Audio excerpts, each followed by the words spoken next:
자, 여러분 안녕하세요. 위생관계법규의 이은석입니다. 자, 우리 이번 시간에는요. 식품위생법 제39조 영업승계에 대한 내용부터 볼게요. 그래서 영업승계. 그래서 이 영업승계와 관련된 내용은 그냥 간단히 보고 넘어가겠습니다.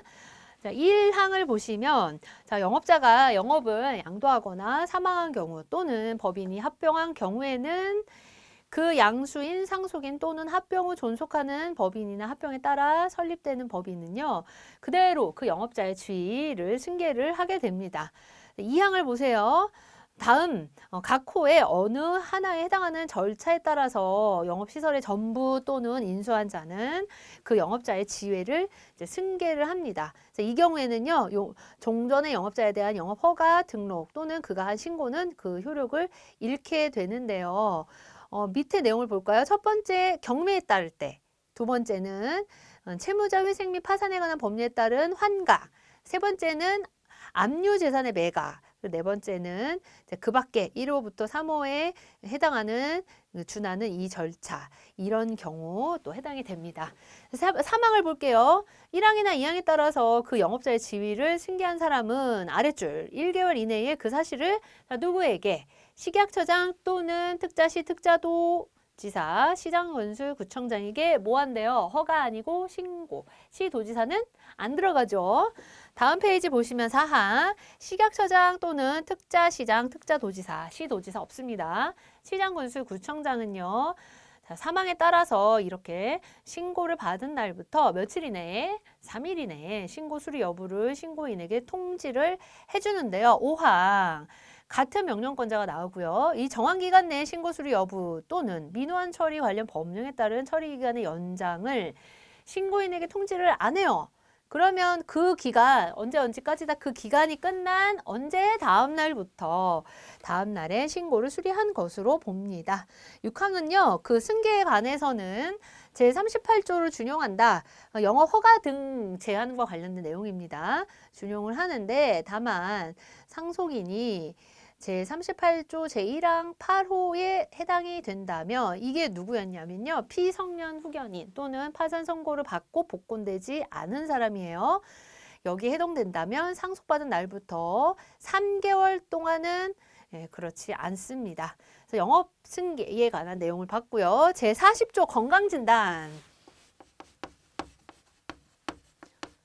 자, 건강진단 여러분 이제 중요합니다. 건강진단 같은 경우에는요.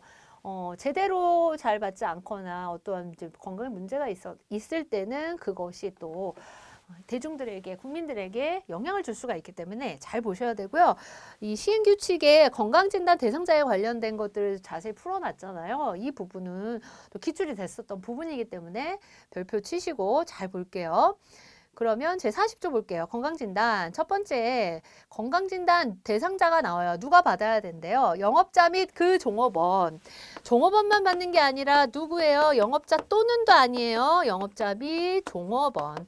두 무리들, 종업원이죠. 종업원. 두 집단 다 받아야 됩니다. 근데 다른 법령에 따라서 같은 내용의 건강진단을 받았다. 그러면 이 법령에 따라서 건강진단을 받은 것으로 보는 거죠. 이렇게 꽉 막히지 않았어요. 안 돼! 이 법령에 따라 받아야 돼! 이게 아니에요. 이 항을 보시면 건강진단을 받은 결과 타인에게 위해를 끼칠 우려가 있는 질병이 있다고 인정이 되면 그 업에 종사해서는 안 되죠. 사망. 그런데 건강진단을 받아야 된다. 영업자와 그 종업원은. 근데 위반을 했어요. 건강진단을 받지 않거나 건강진단 결과에 문제가 있다. 타인에게 위해를 끼칠 질병이 있는 자를 그 영업에 종사시키지 못하는 거죠. 그리고 네 번째 보면 건강진단의 실시 방법이나 또 타인에게 위해를 끼칠 우려가 있는 질병의 종류는 총리령으로 정하고 있습니다. 그럼 우리 시행규칙 제49조를 통해서 내용을 좀 살펴볼게요. 1항을 보시면 건강진단을 받아야 되는 사람은요. 식품 또는 식품 첨가물을 채취에서부터 제조, 가공, 조리, 저장, 운반 또는 판매하는 일에 직접 종사하는 영업자 그리고 종업원으로 한다. 그러니까 여기에 영업자와 종업원 중에 뭐가 나와요? 직접 종사. 이게 중요한 단서로 들어간다라는 거예요. 다만 완전 포장된 식품이나 또는 식품 첨가물을 운반하거나 판매하는 일에 종사하는 사람은 제외한다. 완전 포장된 식품이라면 어떤 이제 문제가 있더라도 위해를 끼칠 염려가 없다라고 보는 거죠.